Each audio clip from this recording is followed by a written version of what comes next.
প্রথমত আপনাদের সবাইকে আমাদের সংগঠনের পক্ষ থেকে অভিনন্দন শুভেচ্ছা জানাচ্ছি। আমাদের রাজ্য সভাপতি পলাশ ভৌমিক এবং আমাদের রাজ্যের সম্পাদক মণ্ডলীর সদস্য সঞ্জয় দাস এবং শান্তনু দেব আমাদের এই সাংবাদিক সম্মেলনে উপস্থিত আছেন। মূলত দুটি বিষয়ে আমরা এই সাংবাদিক সম্মেলন আহ্বান করেছি। তার আগে যে কথাটা আমাদের দুটি সংগঠনের পক্ষ থেকে বলা, যে পেহেলগামে সন্ত্রাসবাদী হামলায় 25 জন পর্যটক এবং একজন স্থানীয় মোট 26 জন সেখানে খুন হয়েছেন এবং এই ঘটনার পরবর্তী সময় বেশ কয়েকজন সেনাবাহিনীর জওয়ান দেশের পতাকা ঊর্ধ্বে তুলে ধরতে গিয়ে শহীদের মৃত্যুবরণ করেছেন। আমরা দুটি সংগঠনের পক্ষ থেকে তাদের প্রতি বিনম্র শ্রদ্ধা জানাচ্ছি। আমরা ভারতের 3টি সেনাবাহিনীর সমস্ত জওয়ানদের সেনাবাহিনীকে আমরা অভিনন্দন জানাচ্ছি, শুভেচ্ছা জানাচ্ছি।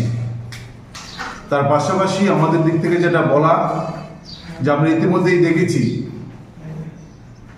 যে আমাদের এই সময়ে যখন সন্ত্রাসবাদের বিরুদ্ধে ঐক্যবদ্ধভাবে একটা লড়াইয়ের বার্তা নিয়ে আমাদের দেশের বিদেশ সচিব এবং ভারতের একজন অন্যতম সেনাবাহিনীর জওয়ান ভূমিকা সিং এবং সোফিয়া কুরেশি দেশের সামনে অন্যতম মুখ হয়ে উঠেছেন, পরবর্তী সময় আমরা দেখি আমাদের দেশে গেরুয়া ভক্ত বাহিনী, বিদেশ সচিব, তার পরিবার, তার কন্যা সোফিয়া কুরেশি, তার পরিবার এবং নেভির অফিসার যিনি পেহেলগামে শহীদের মৃত্যুবরণ করেছেন তার স্ত্রী হিমাংশীকে নিয়ে চূড়ান্ত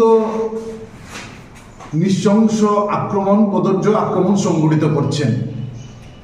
এবং শেষ পর্যন্ত দেখলাম যে মধ্যপ্রদেশের একজন মন্ত্রী আমাদের সেনাবাহিনীর অন্যতম মুখ হয়ে ওঠা সোফিয়া কুরেশিকে সন্ত্রাসবাদীর বোন হিসেবে প্রায় আখ্যায়িত করেছেন। গোটা রাজ্যে, গোটা দেশে গেরুয়া বাহিনী এই আক্রমণ সংঘটিত করেছেন।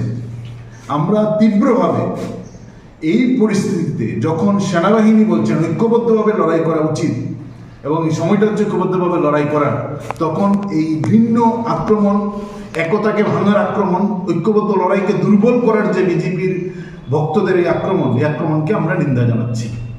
এই কথাটা বলেই আমরা আমাদের সাংবাদিক সম্মেলনের যে দুটা মূল বিষয়ে আমরা কথা বলতে চাইছি।